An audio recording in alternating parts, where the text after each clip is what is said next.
Hello, in this video I'm going to take a look at the all-new BluDento B2 Bluetooth DAC receiver.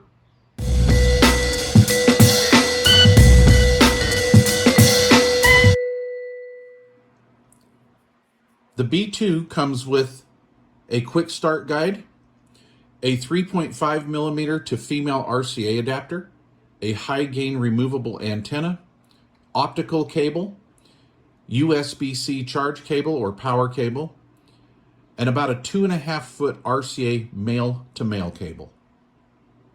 They do not include an AC wall adapter, so for this I usually use an old cell phone charger. That works just fine. On the front of the BluDento B2, we have an OLED screen and an unpair and display off button.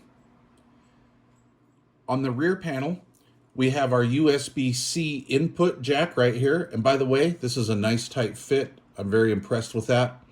We have our antenna connector,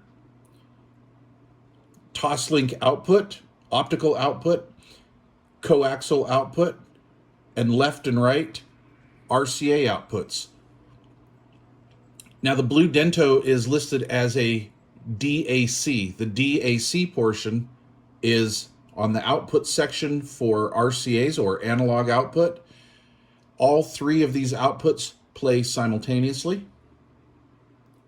As I said earlier in the video, this device is on at all times. However, I use mine with my vintage receivers, and those have a switched 110 volt AC outlet on the back. So when I turn my receivers on and off, it will turn the device on and off, so that is not much of a problem for me. If your stereo does not have that capability, it's just fine. You can just leave the power hooked up and it'll just be on all the time. You come into your listening room, turn on your stereo, and this will instantly pair to your phone, tablet, or whatever device you've previously paired to the B2. The B2 has very good construction. It's very ruggedly constructed. We have a aluminum chassis. We have hardened plastic end caps on here. And like I said earlier, a removable antenna. I very much like that over the BLT-HD, which has a fixed antenna on the front. I will quickly run through the specifications. This device is Bluetooth version 5.1. It has Bluetooth A2 DP plus EDR profiles. It is codec-wise, it supports aptX-HD, aptX low latency, aptX classic, MP3, AAC for you Apple fans out there, SBC, Wave, FLAC, and DSD codecs. So yeah, I've had no problems with this device. I've used it quite extensively on my Android devices and my Apple devices, and it's definitely a performer. It has, of course, built-in DAC, because if you have RCA outputs, that's analog output, so you have to have DAC. It supports 48 kilohertz, 24-bit LPCM audio data. The DAC signal-to-noise ratio is about 112 dB. Audio input is Bluetooth only, so we don't have USB audio inputs or anything like that. This is just strictly a Bluetooth receiver. Also, something that I really like about this is it has the proper RCA output level of 2.1 volts at 50 hertz. Now that's very important, because you want the proper output level to drive your receiver or preamplifier, and a lot of the less expensive units don't have enough RCA output preamp levels, so this has all of that. I will leave a link down below. The link will be to bludento.com. You can just look up the B2 on that. You cannot find this on Amazon currently, which is okay. Let me give you guys a little pointer here.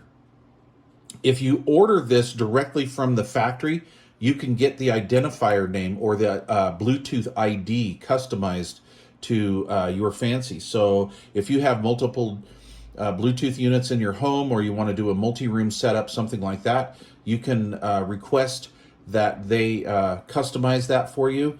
They customized this one for me, and it says Mike's Bluetooth. I'm very happy with that. Let's talk about sound. Like I said earlier, this is Bluetooth 5.0 technology. It has an excellent DAC built into it. I usually use analog output. What I like about this is all the outputs work at the same time. So I have gone back and forth between just using the analog output on this and my SHIT Modi 3 DAC. And this keeps up with my outboard DAC with not a problem. Honestly, about 95% of the time, you can't even tell the difference. And of course, that just depends on your tracks, because you know some tracks can be pretty dirty and sound kind of awful on Pandora.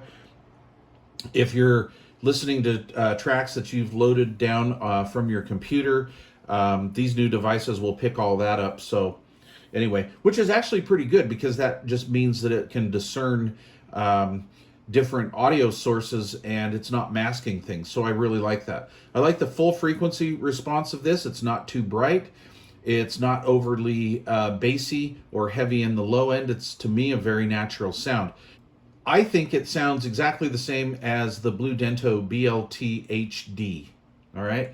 I have gone back and forth many hours A/B comparing these, and I have a little switcher. I guess I could make a video to show you guys what I've done, but I have a very accurate switcher, and what I do is I pair these up to two exact same devices with the exact same tracks downloaded to the devices, all exact same audio levels. Everything is exacting. Actually, I use two Samsung Galaxy 7s, and I just go back and forth, and there is no audible difference. However, why would I want that? Okay, well, let me explain that. First of all, I like the screen on this. The screen on this is just really nice to have. Kind of lets you know what's going on. I like to watch things as I play my music, so that screen comes in handy. The unpair and screen off button on the front is very handy. I also like this one over the HD because on the HD, we have a front panel antenna that is not removable. I really like being able to remove that antenna on the back, or fold it, or get it down out of the way, depending on how you want to put it in the rack.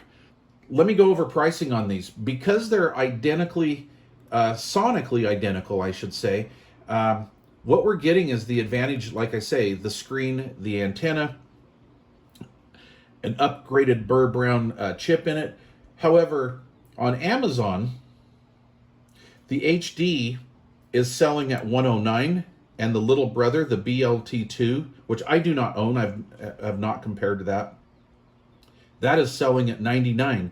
If you go to BluDento.com and order direct, you can get the B2 for $99. So basically, it was the old price of the BluDento BLT, because Amazon fluctuates, or you can get the new one for the same price as the little brother, the BLT2. So I think being able to order from those folks direct, I think that's going to be the best bang for your buck, as well as getting this ID customized for you if you need to do that. So anyway, all right, that's just a quick video on the BluDento B2. I really like these. I like both of these units. In fact, these two units are in my top 5 most like Bluetooth receivers of all time. Very good stuff, very rugged. Back in the beginning, BluDento sent me a prototype of the B2 and asked me what I thought of it. Could I find any flaws? I did find a flaw with it, and they worked with me very well to remedy that situation. I was very impressed with that. When a company takes input from consumers, I really like that. They're just not ignoring us. So I actually do have a prototype B2 right here, but anyway, it's a little glitchy, a little odd. They really worked that out with the B2. I'm very happy with this. A great sounding piece of gear, right up there in the top as far as I'm concerned. Please leave questions or comments down below. If you have not subscribed to this channel, please consider doing so, and tell BluDento that Breaker Broke 23 sent you. Thanks for watching.